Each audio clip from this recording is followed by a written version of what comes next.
हमारे चैनल को सब्सक्राइब करना न भूलें। यहाँ हजारों कहानियां हैं आपके लिए। सम्राट को राजवीर सिंह चौहान की तलाश में न्यूयॉर्क आए 3 दिन हो चुके थे, परंतु राजवीर सिंह चौहान उससे नहीं मिल रहा था। ऐसा नहीं था कि उसे राजवीर सिंह चौहान के यहाँ होने की खबर नहीं थी, परंतु राजवीर सिंह चौहान यहाँ क्या करता है, कहाँ रहता है, कब, कहाँ और किससे मिलने आता जाता है, इसका उसे पता नहीं चल पाया था। राजवीर सिंह चौहान न्यूयॉर्क का जाना पहचाना नाम था। यहाँ अधिकतर लोग उसे पहचानते थे, जिस कारण सम्राट के पास उसकी पल पल की जानकारी थी। लेकिन जब भी वो उससे मिलने की कोशिश करता था, उसे "I am not free, please wait" का जवाब मिल जाता था। सम्राट राजवीर सिंह चौहान की इस बेतुकी हरकत से परेशान हो गया था। अंत में हारकर उसने आदित्य जी को फोन किया। "छोटे पापा, मैं क्या करूं? मुझे तो ऐसा लग रहा है कि ये राजवीर सिंह चौहान मुझसे मिलना ही नहीं चाहता है। मुझे पता था ऐसा ही कुछ होने वाला है," आदित्य जी ने आराम से अपनी रिवॉल्विंग चेयर पर टेक लगाते हुए कहा। "मतलब?" सम्राट की आंखें सोच में छोटी हो गईं। "मतलब ये कि यही तो समस्या है सम्राट। तुम्हें क्या लगा था मैंने तुम्हें कोई आसान काम सौंपा है? नहीं सम्राट, उससे मिलना ही सबसे बड़ी चुनौती है। पहले तो उसका स्थायी पता ठिकाना ही मिलना सबसे मुश्किल काम है। वो अभी कहाँ है? उसका दिन अगर अमेरिका में शुरू होता है तो रात लंदन में खत्म होगी। फिर पता चलेगा कि दोपहर का लंच उसने ऑस्ट्रेलिया में लिया था। वो एक नंबर का कमीना आदमी है। जब वो ये जान जाता है कि लोगों को उसकी जरूरत है, तो वो अपनी मांग बढ़ा देता है। घर पर रहकर भी नो एंट्री का बोर्ड लगा देगा। तुम अपनी कोशिश जारी रखो, उसके शेड्यूल का पता लगाने की कोशिश करो। हो सकता है कि कभी न कभी तुम्हें सफलता मिल जाए," आदित्य जी ने कहा। "उसका शेड्यूल?" सम्राट ने गुस्से में कहा। "आपको पता है छोटे पापा, मुझे उसका शेड्यूल 3 दिन से उसे देखते हुए लगभग याद हो गया है। इतना तो मैंने कभी अपने बारे में ध्यान नहीं दिया, जितना मैंने राजवीर सिंह चौहान की छोटी छोटी हरकतों के बारे में पता रखा है। फिर भी वो कमीना मेरे हाथ से निकलता जा रहा है। मन तो कर रहा है कि उसके ठिकाने पर जाऊं और सीधे उसके सर पर बंदूक रखकर उसे अपने साथ इंडिया ले चलाऊं," सम्राट ने गुस्से में कहा। "ऐसा करने की सोचना भी मत सम्राट, वरना अंजाम जो होगा वो पूरे इंडिया को हिला देगा," आदित्य जी ने तेजी से थोड़ा घबराते हुए कहा। सम्राट की बात सुनते ही उनके दिल में एक डर सा घर कर गया था कि कहीं सम्राट सच में ऐसा न कर दे। आशुतोष जी, जो आदित्य जी के साथ ऑफिस में बैठे थे, उन्होंने आदित्य जी को इस तरह घबराकर बोलते हुए देखा तो वे भी परेशान हो गए। उन्होंने आदित्य जी को सम्राट का फोन स्पीकर पर करने का इशारा किया। आदित्य जी ने सम्राट का फोन स्पीकर पर कर दिया। उधर से सम्राट बोल रहा था। "आपको पता है, कल उसने मुझे मिलने के लिए अपने ऑफिस में बुलाया था। मैं वहां समय से गया। पता चला कि वो अभी तक वहां आया ही नहीं है। मैं अपना सारा काम छोड़कर उसका इंतजार कर रहा था। उसका इंतजार करते करते सुबह के 9 बजे से शाम के 5 बज गए, लेकिन वो मुझसे नहीं मिला। क्यों? कल वो अपने ऑफिस नहीं आया था?" अब की बार आशुतोष जी ने पूछा। "आया था पापा। पहले तो मुझे 1 बजे उसके आने की सूचना मिली। उसके पहले तो सब यही कह रहे थे कि सर अभी तक नहीं आए हैं। फिर 1 बजे जब उसके पीए ने बताया कि वो आ चुका है, तो मैंने पूछा कि वो कहाँ है। मुझे उससे मिलना है और ये बहुत महत्वपूर्ण है। बहुत रिक्वेस्ट करने पर पता चला कि वो मीटिंग में बैठा है। मैंने मीटिंग खत्म होने का इंतजार किया। 5 बजे तक मैं मीटिंग के खत्म होने के इंतजार में बैठा रहा। जाने कब मीटिंग खत्म हुई, सब बाहर निकल गए, लेकिन राजवीर सिंह चौहान बाहर नहीं निकला। तब मैं गुस्से में राजवीर सिंह चौहान से मिलने उसके ऑफिस में ही चला गया, तो पता चला कि वो अपना पर्सनल लिफ्ट यूज करके वहां से निकल चुका है। ये भी कोई बात हुई भला? उससे मिलने के लिए कोई इंडिया से इतनी दूर से आया है। सुबह के 9 बजे से शाम के 5 बजे तक उसका इंतजार कर रहा है और वो 5 मिनट का समय ही नहीं दे सकता। सम्राट गुस्से में बोल रहा था। "अब आप ही बताइए कि मैं क्या करूं? सीधी उंगली से घी निकलने का नाम नहीं ले रहा है, तो उंगली को तो टेढ़ा करना पड़ेगा ही ना," सम्राट ने कहा। "उंगली टेढ़ा करने के बारे में सोचना भी मत सम्राट, क्योंकि राजवीर सिंह चौहान के साथ ये और टेढ़ा हो जाएगा," आशुतोष जी ने सम्राट को समझाया। "ये मुझे मिल तो जाए पहले, उसके बाद तो मैं इसका सारा टेढ़ापन निकालकर बाहर फेंक दूंगा, इसका सारा एटीट्यूड तोड़कर फेंक दूंगा," सम्राट गुस्से में सोच रहा था। लेकिन उसने आदित्य जी और आशुतोष जी से कुछ नहीं कहा। वो चुपचाप उनकी बातें सुन रहा था। सम्राट आशुतोष जी और आदित्य जी से बात कर ही रहा था कि उसके फोन पर एक मैसेज की ध्वनि नजी। सम्राट ने फोन कान से हटाकर देखा। मैसेज राजवीर सिंह चौहान की तरफ से था। होटल मूनलाइट, रात के 9 बजे। मुझे तुमसे मिलने का इंतजार रहेगा। यही 3 लाइनें उस मैसेज में लिखी हुई थीं। इधर आशुतोष जी सम्राट को समझा रहे थे, लेकिन सम्राट ने उन्हें बोलते हुए कहा, 1 मिनट बाबा, राजवीर सिंह चौहान की तरफ से एक मैसेज आया है। उसने मुझे आज होटल मूनलाइट में मिलने के लिए बुलाया है। क्या? सम्राट की बात सुनकर आशुतोष जी और आदित्य जी ने खुशी से एक दूसरे की तरफ देखा। एक तो मामला सुलझ गया। कम से कम राजवीर सिंह चौहान मिलने के लिए तैयार हुआ। इस बार जब राजवीर सिंह चौहान ने खुद आगे बढ़कर तुमसे मिलने के लिए समय दिया है, तो इसका मतलब है कि उसे तुम्हारी कोशिश पसंद आई है। इसी तरह से अपनी कोशिश जारी रखना, पर आगे ध्यान रखना कि ऐसा कुछ भी मत करना जिससे राजवीर सिंह चौहान नाराज हो जाए, आशुतोष जी ने समझाते हुए कहा। आशुतोष जी की इस बात पर सम्राट सहमत हो गया था। क्रमशः हमारे चैनल को सब्सक्राइब करना न भूलें। यहाँ हजारों कहानियां हैं आपके लिए। 1 मिनट पापा, राजवीर सिंह चौहान से एक मैसेज आया है। उसने मुझे आज होटल मूनलाइट में मिलने के लिए बुलाया है, सम्राट ने बताया। ठीक है, तो तुम जाओ, देखो वो क्या कहता है। उसकी बात सुनने और समझने की कोशिश करना और फिर अपनी बात उसके सामने रखना, आदित्य जी ने कहा। लेकिन मेरी भी एक बात याद रखना सम्राट, अपनी नवाबी लेकर उसके सामने मत जाना और ना ही उसके गुस्सा दिलाने पर तुम उस पर भड़क जाना। उसे अपनी ताकत दिखाने वाले लोग बिल्कुल पसंद नहीं है और मैं नहीं चाहता कि इस बार तुम्हारी एक भी गलती हमारी जीती हुई बाजी राठौर के सर पर ताज पहना दे। मुझे किसी भी तरह से राजवीर सिंह चौहान का वोट अपने पक्ष में चाहिए। मैं खुद इस बार राठौर को जीतते हुए नहीं देख सकता। मैं नहीं जानता कि तुम इसे कैसे अरेंज करोगे। आशुतोष जी ने समझाते हुए एक चेतावनी सम्राट को दे दी थी, जिस पर सम्राट अच्छा खासा चढ़ गया था। ठीक है, आपको तो हमेशा ही ऐसा लगता है कि मैं झगड़ा शुरू करता हूँ, तो फिर जो शांति से काम हैंडल करता है उसी को क्यों नहीं शांति से राजवीर सिंह चौहान से समर्थन मांगने के लिए भेजा? पिछले 3 दिनों से मेरा समय क्यों बर्बाद कर रहे हैं? सम्राट को अपने घर की बात याद आ गई थी। ये दोनों भाई जुड़वा है और दोनों में प्यार, याराना और झगड़ा बहुत होता था। वैसे तो बचपन में झगड़ा हमेशा विराट की ओर से शुरू होता था, लेकिन सम्राट शारीरिक रूप से मजबूत होने के कारण विराट को पेट देता था और आशुतोष जी हमेशा विराट का पक्ष ले लेते थे। तुम झगड़ा शुरू नहीं करते, ये बात मैं भी जानता हूँ, लेकिन तुमसे कोई बात बर्दाश्त भी नहीं होती। ये तुम्हारी सबसे बड़ी कमी है। और उसमें भी चाहे कुछ भी हो जाए, जब झगड़ा शुरू हो जाता है तो तुम अपने पैर भी पीछे नहीं खींचते, भले ही उसका नतीजा कुछ भी हो। आशुतोष जी ने हकीकत बयान कर दी थी। हाँ, तो सामने वाले को पहले मुझसे झगड़ा शुरू करने से पहले सोचना चाहिए ना कि उसकी औकात है कि नहीं सम्राट सिंह राणावत से लड़ने की। सम्राट ने भी बराबर कहा। सम्राट की बात पर आशुतोष जी का गुस्सा उच्च स्तर पर बढ़ गया था। साले, ये दोनों भाई भगवान जाने किस जन्म का बदला लेने के लिए मेरे ही घर में मेरे ही बेटे बनकर जन्म लिए हैं। खुद आपस में ही लड़कट कर मर जाएंगे। इन लोगों को दुश्मन की क्या जरूरत है? आशुतोष जी गुस्से में बोल रहे थे, लेकिन आदित्य जी ने उनके हाथ पर अपना हाथ रख दिया। देखो सम्राट, यहाँ झगड़ा तुम्हारे और विराट के बीच में नहीं है, यहाँ झगड़ा राठौर और राणावत के बीच है। और रही बात औकात की, तो राठौर की क्या औकात है, ये बात तुम अच्छे से जानते हो। राणावत के बिजनेस को अंतर्राष्ट्रीय स्तर तक ले जाने वाले तुम हो। इससे पहले हमारी सारी कोशिशें नाकाम ही रही हैं। उन्होंने कोई ऐसा महान उपलब्धि नहीं दिखाई जिससे कि हम अपने किसी भी प्रयास को सफल कह सकें। आशुतोष जी बोल रहे थे, लेकिन बीच में ही आदित्य जी ने उन्हें रोक दिया। ये बात हम माने या न माने, पर ये सबसे बड़ी सच्चाई है कि प्रारब्ध सिंह राठौर अकेले ही पूरे राणावत पर भारी पड़ता है। ऐसा उसने 2-3 बार साबित भी किया है। ये बात अलग है कि उसके साथ राणा भाई साहब का समर्थन होता है, पर फिर भी इसके पीछे भी एक कारण ही है। प्रारब्ध सिंह राठौर जहाँ बाहुबल से जीत नहीं पाता, वहाँ पर दिमाग का सहारा लेता है, आशुतोष जी ने समझाया। और यही सबसे बड़ा कारण है कि हमने सबसे मुश्किल काम के लिए तुम्हें चुना है।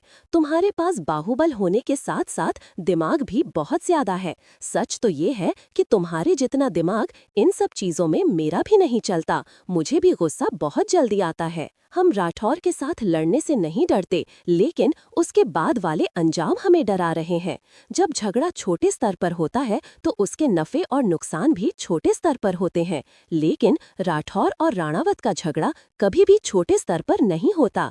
इस झगड़े का नुकसान केवल परिवार वालों को ही नहीं देखने को मिलता, बल्कि पूरे मुंबई में खून की नदियां बहने लगती हैं, सड़कों पर लाशें बिछ जाती हैं। इसलिए फिलहाल झगड़े को शुरू करने या फिर इस झगड़े में अपनी टांग फंसाने से पहले सोच लेना। जहां तक मैं इस राजवीर सिंह चौहान को जानता हूं, ये साला एक नंबर का चालाक आदमी है। तुम्हें जानबूझकर ऐसी ऐसी बातें करेगा कि तुम्हारा खून खौल उठेगा, लेकिन तुम अपने आप को शांत रखना। जिसको समझा रहे हैं वो तो बंदूक लेकर ही चलता है। पता नहीं कैसे तुम्हारे दिमाग में इसका नाम भी आया है। इससे अच्छा था कि मैं खुद चला जाता। बहुत हो जाता तो वो मुझे ही मार डालता। आशुतोष जी गुस्से में बोलते जा रहे थे, लेकिन आदित्य जी ने उनका हाथ पकड़ लिया। पापा, सम्राट तेजी से बोला, भाई साहब की बात सुन रहे हो ना सम्राट? यही अंजाम हमें डरा रहा है। और सबसे बड़ी बात ये है कि जो चेतावनी हमें राणा भाई साहब की ओर से मिली है, उसका हमें किसी भी तरह से किसी भी हाल में ध्यान रखना है। हम इस बार फिर से राणा भाई साहब को अपनी ओर से सहयोग की उम्मीद नहीं कर सकते। राणा भाई साहब खुद नहीं चाहते कि राजवीर सिंह चौहान को मनाने के लिए राठौर और राणावत के बीच में इस बार एक भी गोली चले। इस चीज को तुम अपने दिमाग में बिठा लो। चाहे बात कितनी भी बड़ी हो जाए, तुम पहले गोली मत चलाना। आशुतोष जी को शांत करते हुए आदित्य जी ने इस बार सम्राट को समझाया। हमारे चैनल को सब्सक्राइब करना न भूलें। यहाँ हजारों कहानियां हैं आपके लिए। हाँ, तो इस बात को इस तरह से भी कहा जा सकता है कि ये मामला हम राणावत की मूंछों पर आकर अटक गया है। वैसे अपने भाई साहब से कह दीजिएगा कि मैंने उनकी सारी बात दिमाग में बैठा ली है। मैं खुद राठौर से हारना नहीं चाहता, लेकिन अगर आप लोगों ने इसी तरह से मेरा समय बर्बाद किया तो पक्का राजवीर सिंह चौहान आज मेरे हाथ से निकल जाएगा। आप दोनों का आदेश हो तो क्या अब मैं उससे मिलने के लिए तैयार होने जाऊं? सम्राट ने पूछा। हाँ, बिल्कुल जाओ और वहां से सफल होकर ही लौटना, आशुतोष जी बोले। एक बात और बता दीजिए, राठौर की तरफ से राजवीर सिंह चौहान से मिलने के लिए कौन आया है? सम्राट ने फोन रखने से पहले पूछा। फिलहाल तो अभी तक कोई ऐसा नहीं दिखाई पड़ रहा है, क्योंकि मैंने राठौर की हर हरकत पर अपनी नजर रखी है। अर्जुन यहाँ पर नहीं है, बाकी सब यहीं पर है। इन लोगों ने अभी तक शायद अपनी कोई योजना नहीं बनाई है या फिर अपनी योजना को अंजाम दे चुके हैं, क्योंकि प्रारब्ध सिंह राठौर ऊपर से जितना शांत दिखता है, उसके अंदर उतनी ही हलचल होती है। आशुतोष जी ने सोचते हुए कहा, दुश्मन अगर शांत हो तो समझना चाहिए कि वो कोई ना कोई बड़ी चाल चल रहा है। आशुतोष जी की बात सुनकर सम्राट भी सोच में पड़ गया था। बिल्कुल सही, यही बात मैं भी तुम्हें कहना चाहता था। इसलिए तुम जो भी करना सोच समझकर ही करना। ऑल द बेस्ट, आशुतोष जी और आदित्य जी ने एक साथ कहा। सम्राट ने अपना फोन बंद करके उसे बिस्तर पर फेंक दिया। ऑल द बेस्ट, सम्राट ने उन दोनों की नकल उतारी। बोल तो ऐसे रहे हैं जैसे मुझे किसी युद्ध के मैदान में भेज रहे हैं। मैं खुद इस बार राठौर को हार का स्वाद चखाने के लिए बेताब हूँ। इन लोगों को क्या पता कि मैं अपना कितना जरूरी काम छोड़कर यहाँ पर आया हूँ, सिर्फ और सिर्फ राठौर को हराने के लिए। अभी तक तो मुझे उस लड़की की जानकारी मिल जानी चाहिए थी। पता नहीं वो कहाँ होगी। क्या उसने खाना पीना छोड़ दिया होगा या नहीं, या फिर मैं ही अपनी लैला के इंतजार में मजनू बनकर घूम रहा हूँ। पता नहीं क्या हाल है मेरी लैला का। कोई मुझे उसकी भी खबर ला कर दे दो। यहाँ तो अपनी जिंदगी इस राजवीर सिंह चौहान के पीछे ही दौड़ते दौड़ते खत्म हो रही है। सम्राट के आंखों के आगे आंचल का चेहरा लहरा रहा था। इतनी खूबसूरत है मेरी लैला। राजवीर सिंह चौहान मेरे साथ इंडिया जाए या ना जाए, लेकिन तुम्हें तो जरूर मैं अपने साथ अपनी दुल्हन बनाकर ले जाना चाहूंगा। सम्राट ने आंखें बंद करते हुए दुल्हन के गेटअप में आंचल को कल्पना में देखा और उसकी जानकारी पाने के लिए उसने तुरंत फोन निकालकर माहिर को फोन लगा दिया। इधर सम्राट के फोन को देखकर माहिर के तोते उड़ने लगे थे। भगवान जाने सर क्यों इस लड़की के पीछे पड़े हुए हैं, जिसने उन्हें जेल भेजा, जिसने उनकी गाड़ी को गैराज में भेजा। फिर भी सर को वही लड़की चाहिए। कहाँ से ढूंढ लूंगा मैं उस लड़की का पता। लेकिन अगर अभी मैंने फोन नहीं उठाया तो निश्चित मेरे कार्यस्थल का पता बदल जाएगा। क्या पता मेरा नाम भी बदल जाए, मिस्टर से लेट हो जाए। किसी तरह से माहिर ने खुद को समझाते हुए चौथी घंटी पर फोन उठाया। सॉरी सर, उस लड़की की पूरी जानकारी तो नहीं मिल पाई है, लेकिन उसकी एक तस्वीर मिली है सीसीटीवी फुटेज में। सम्राट के कुछ भी पूछने से पहले ही माहिर ने जवाब दे दिया था। तो उस तस्वीर का तुम क्या कर रहे हो माहिर? सम्राट ने चिढ़ते हुए पूछा। वो तो मैं आपको भेजने वाला ही था, लेकिन उससे पहले मैं अपने आदमियों को भेज रहा था ताकि वे उससे जुड़ी हुई जानकारी निकाल सकें। माहिर ने बहाना बनाया। वो क्या बताता कि तस्वीर भी पूरी तरह से स्पष्ट नहीं है। इतना सुनने पर तो सम्राट उसे सीधा फोन पर ही फटकार देता। तुम रहने दो, तुमसे कुछ नहीं होने वाला।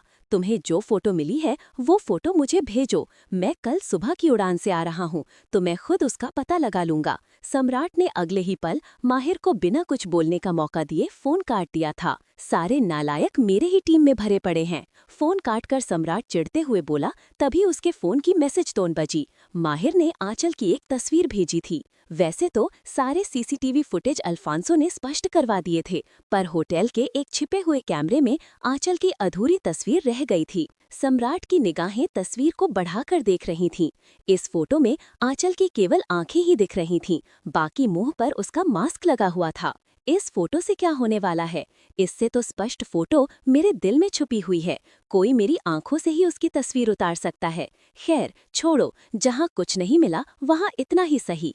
अधूरी सही मिली तो मैं तुम्हें पूरा अपना बनाने वाला हूँ, सम्राट ने फोटो को चूमते हुए कहा। फोटो को अपने फोन की मेमोरी के साथ साथ ड्राइव में सेव करने के बाद सम्राट राजवीर सिंह चौहान से मिलने के लिए तैयार होने चला गया। लेकिन उसे शायद पता नहीं था कि आज उसकी मुलाकात आंचल से भी वहीं पर होने वाली है, एक दूसरे ही रूप में। क्या होगा जब सम्राट जानेगा आंचल की सच्चाई, बिना सच्चाई जाने जिसे अपने दिल की रानी बना रखा है। जब पता चलेगा कि वो उसके सबसे बड़े दुश्मन की बेटी है, तो क्या ये प्यार परवान चढ़ेगा या फिर इस दुश्मनी की आग में यहीं पर जलकर खाक हो जाएगा?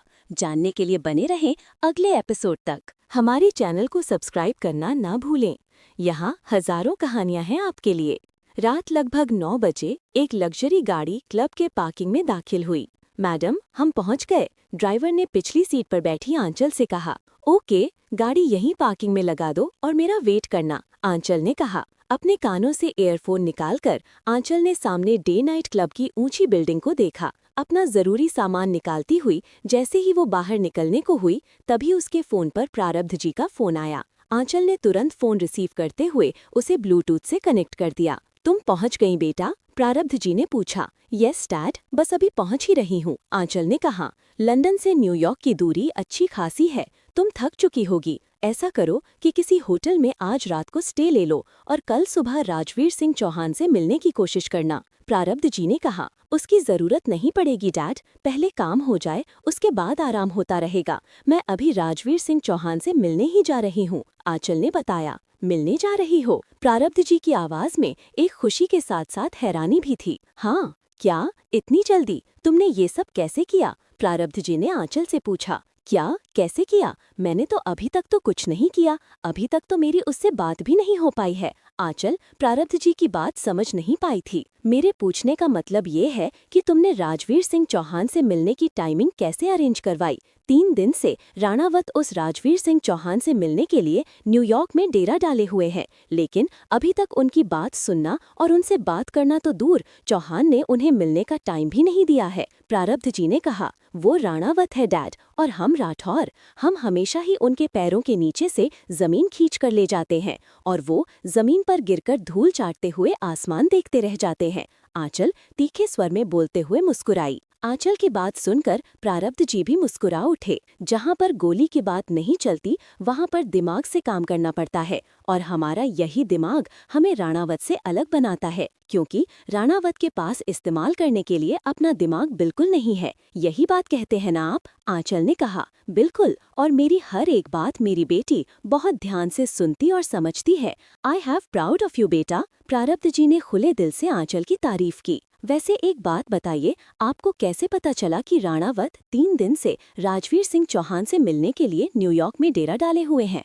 क्या आपने उन पर अपनी नजर बनाए रखी है? पार्किंग से निकलकर क्लब की तरफ जाते हुए आंचल ने पूछा। दुश्मन की हर एक चाल को पहले जानने के लिए उन पर नजर बनाना जरूरी होता है, ताकि समय रहते उनकी हर एक चाल को काटकर अपनी बढ़त बनाई जा सके। पर इस बार राणावत भी माइंड गेम खेल रहे हैं। यहाँ इंडिया से कोई भी राजवीर सिंह चौहान से मिलने के लिए नहीं गया है। राणा भाई साहब का फोन आया था। उन्होंने बताया कि राणावत ने अपने खास आदमी को राजवीर सिंह चौहान से मिलने के लिए न्यूयॉर्क भेज दिया है। वो 3 दिन से राजवीर सिंह चौहान से मिलने की कोशिश कर रहा है, लेकिन राजवीर सिंह चौहान जानबूझकर उन्हें परेशान कर रहा है। उन्होंने मुझसे पूछा कि मैंने किसको इस काम में लगाया है और हम राठौर की प्रोग्रेस क्या है, तो मैंने कह दिया कि अभी मैं इस बारे में सोच रहा हूँ, इसलिए मैंने तुमसे पूछा कि तुमने ये मीटिंग कैसे अरेंज करवाई। प्रारब्ध जी ने पूरी बात बताते हुए आंचल से पूछा। मैंने आपको बताया था ना डैड कि कुएं और प्यासे के बीच में एक जबरदस्त रिलेशन होता है। प्यासे को कुएं की तलाश होती है और कुआं भी यही चाहता है कि प्यासा उसके पास से 1-2 बाल्टी पानी लेकर जाए, ताकि उसके पानी में कीड़े ना लगें। जब दोनों की जरूरत हो तो दोनों ही 1-2 कदम बढ़ा ही देते हैं। आंचल अब क्लब के दरवाजे पर खड़ी थी। आंचल को देखते ही मौजूद गार्ड ने उसके लिए क्लब का दरवाजा खोल दिया। ओके डैड, मैं अब आपसे राजवीर सिंह चौहान से मिलने के बाद ही बात करती हूँ, आंचल ने प्रारब्ध जी से कहा। ओके बेटा, ऑल द बेस्ट, प्रारब्ध जी ने कहा। फोन पर उनके कानों में क्लब के संगीत की आवाज सुनाई पड़ रही थी। इस आवाज में और कुछ सुनना संभव नहीं था, इसलिए उन्होंने फोन कट कर दिया। आंचल ने दरवाजे से अंदर आते हुए पूरे क्लब पर एक नजर डाली। दरवाजे के ठीक सामने एक बार काउंटर बना हुआ था, जहां देश विदेश की महंगी ब्रांडेड बियर, पुरानी से पुरानी वाइन और हर किस्म की शराब सलीके से सजाकर रखी हुई थी। बार काउंटर के थोड़ी ही दूर पर कान फोड़ू म्यूजिक बज रहा था और सामने डांस फ्लोर पर लड़के लड़कियों का कई झुंड नशे में पागलों की तरह इस म्यूजिक पर थिरक रहा था। आज सैटरडे नाइट होने के कारण क्लब में कुछ ज्यादा ही भीड़ थी। आंचल को ये सब देखकर काफी उलझन हो रही थी। उसे इस तरह का पागलपन बिल्कुल पसंद नहीं था, लेकिन इसे झेलने के लिए फिलहाल वो मजबूर थी। लगता है कि दुनिया के सारे पागल सैटरडे और संडे के दिन इन्हीं बियर बार क्लब में इकट्ठे होते हैं। सारे के सारे पागल खाने से भागे हुए पागलों को गेट टुगेदर करने का इससे अच्छा स्थान और कहीं नहीं मिल पाती। इधर सम्राट भी पिछले 3 घंटे से इसी क्लब में राजवीर सिंह चौहान का इंतजार कर रहा था।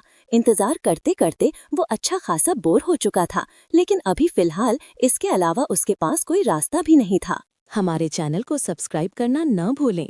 यहाँ हजारों कहानियां हैं आपके लिए। सम्राट ने अपनी कलाई पर बंधी कीमती घड़ी देखी। घड़ी चाहे 2 रुपए की हो या 20 लाख की, समय बताने का काम तो वही करती है, मगर हाथ में बंधी घड़ी की कीमत उस व्यक्ति के समय की कीमत भी बता देती है। सम्राट के हाथ में सोने की चेन और हीरे जड़े घड़ी बंधी थी, जो उसके समय की कीमत बयां कर रही थी। रात के 9 बज रहे थे, अर्थात उसे आने में अभी समय था। डैड ने कहाँ फंसा दिया मुझे, यहाँ बैठे बैठे तो मैं पागल ही हो जाऊंगा। कुछ देर के लिए बाहर जाकर ताज़ी हवा में सांस ले लेता हूँ। ये सोचकर सम्राट ने अपना खाली गिलास टेबल पर रखा और आगे बढ़ ही रहा था कि आंचल से टकरा गया। I am so sorry. सम्राट 1 मिनट के लिए रुक गया। उसके सामने ब्लैक जीन्स और ब्लैक टी शर्ट में आंचल खड़ी थी। Wow, what a pleasant surprise, सम्राट के होठों से निकला। आंचल को देखकर सम्राट का उखड़ा हुआ मूड थोड़ा खुशगवार हो गया था, पर आंचल ने मुंह बनाया और गहरी सांस लेते हुए कहा, oh no, not again man. Aanchal ने सम्राट को इस क्लब में पहले कभी नहीं देखा था, न ही उसे सम्राट के यहाँ होने की उम्मीद थी, मगर यहाँ सम्राट उसके चाहे अनचाहे आंखों के सामने खड़ा था। पर मुझे तुम्हें देखकर बहुत खुशी हुई। वैसे तुम यहाँ क्या कर रही हो? सम्राट ने खुशी से पूछा। तुमसे मतलब? आंचल चिढ़ गई। मत बताओ, सम्राट ने कंधे उचका दिए। सम्राट को यहाँ देखकर वो समझ गई थी कि वो यहाँ किस काम से आया है। भगवान जाने डैड को क्यों ऐसा लगता है कि इस बार राणावत सचमुच दिमाग से गेम खेलना चाहते हैं और इसके लिए उन्होंने अपने सबसे खास आदमी को राजवीर सिंह चौहान से मिलने भेजा है। पर भेजा किसे है? इस सड़े गले सम्राट सिंह राणावत को। क्या राणावत के तर्कश में सबसे ज्यादा दिमाग वाला यही बेवकूफ है? राणावत सच में हद से ज्यादा बेवकूफ है। आंचल ने मुंह बनाया। तुम बताओ या ना बताओ, पर मैं इतना समझ गया हूँ कि तुम्हें यहाँ तक मेरी याद ही खींच लाई है। मुझे पता था कि तुम मुझे खोजती हुई मेरे पीछे पीछे आओगी। मेरे बिना तुम 3 दिन भी नहीं रह सकी ना?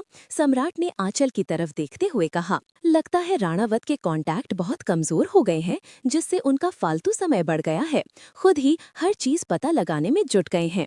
पहले अपने दोस्तों और दुश्मनों की लिस्ट तो पता कर लो, फिर कुछ पूछने की जरूरत नहीं पड़ेगी। और रही बात तुम्हारे बिना 3 दिन रहने की, तो मैं तुम्हें 3 सेकंड भी इस धरती का बोझ नहीं बढ़ने दूंगी। 2-3 दिन तो बहुत बड़ी बात है। आंचल ने कुछ न कहते हुए भी बहुत कुछ कह दिया था। इतना कहकर उसने हल्के से सम्राट को धक्का दिया और आगे चली गई। कौन है ये लड़की? जब देखो एक खूबसूरत अप्सरा की तरह सामने प्रकट हो जाती है, सारे होश उड़ाकर और फिर धक्का देकर आगे चल देती है। आंचल की बात और उसके रंग ढंग ने सम्राट को उलझा दिया था। वो अनचाहे ही उसमें दिलचस्पी लेने को मजबूर हो रहा था। आंचल की बातों ने सम्राट को काफी उलझा दिया था, इसलिए उसने बाहर जाकर सांस लेने का इरादा छोड़ दिया और वापस उसी कुर्सी पर बैठ गया। वैसे भी उसकी सांसों के चलने की वजह उसके सामने मौजूद थी। हे यू, तुम मेरे बारे में इतना सब कैसे जानती हो? आंचल अभी अपना ऑर्डर दे ही रही थी कि उसके कानों में सम्राट की आवाज पड़ी। सम्राट को वापस बियर काउंटर पर देखकर आंचल ने गुस्से से आंखें बंद कर ली। ओह माय गॉड, मैं जितना इस लड़के से उलझना नहीं चाहती, उतना ही वो मेरे रास्ते का रोड़ा बनकर खड़ा हो जाता है। डैड ने खास करके इस सम्राट से नहीं बल्कि पूरे राणावत परिवार से जितना हो सके दूर रहने को कहा है, पर ये फेविकोल की तरह चिपका ही रहता है। सम्राट को अपने सामने देखकर आंचल को चिढ़ हो रही थी। यस मैम, काउंटर पर खड़े लड़के ने पूछा। 1 कैन बियर। ऑर्डर देकर आंचल ने अपना फोन काउंटर पर रख दिया। वह फिलहाल सम्राट से उलझने के मूड में नहीं थी, इस कारण उसने सम्राट को कोई जवाब नहीं दिया, जबकि सम्राट उसके जवाब के लिए दिलचस्पी से देख रहा था। इससे आंचल को परेशानी हो रही थी, पर वो सम्राट को जितना हो सके टालना चाहती थी ताकि उसका मूड खराब ना हो। राजवीर सिंह चौहान से बात करने से पहले वो अपना दिमाग खराब नहीं करना चाहती थी। And you sir? आंचल का ऑर्डर लेने के बाद लड़के ने सम्राट की तरफ देखा। अरे, हम तो वही पी लेंगे जो मैडम अपनी आंखों से पिला देंगे। सम्राट ने धीरे से आंचल की तरफ झुकते हुए कहा। सम्राट की आवाज आंचल के कानों तक साफ साफ पहुंची। जहर लाकर दे दो इसे, पीकर मर ही जाए, आंचल गुस्से में तेज आवाज में बोली। काउंटर पर खड़े लड़के को आंचल की बात समझ में नहीं आई, पर सम्राट सर झुकाकर हल्के से मुस्कुरा दिया। काउंटर वाला भी हल्के से मुस्कुराया। उसे समझ आ गया था कि सम्राट को भी बियर ही चाहिए थी। लगता है मैडम का मूड बिगड़ा हुआ है, काउंटर वाला मुस्कुराते हुए बोला। आंचल ने अफसोस से सर हिलाया। मुझे भी वही चाहिए जो इन मैडम को चाहिए, सम्राट ने लड़के से कहा। ये नकली राणावत। अगर राणा अंकल की तरफ से डैड को गोली ना चलाने का ऑर्डर नहीं मिला होता और ये केवल डैड का ऑर्डर होता कि कोई गोली नहीं चलाना है, तब मैं कभी इस ऑर्डर को नहीं मानती, मैं इसे गोली मार देती। बस मेरी मजबूरी यही है कि राजवीर सिंह चौहान का सपोर्ट ही मेरे लिए इंडिया जाने का रास्ता खोलेगा, और एक बार वो मुझे मिल जाए तो इन सारे राणावत की उल्टी गिनती शुरू हो जाएगी।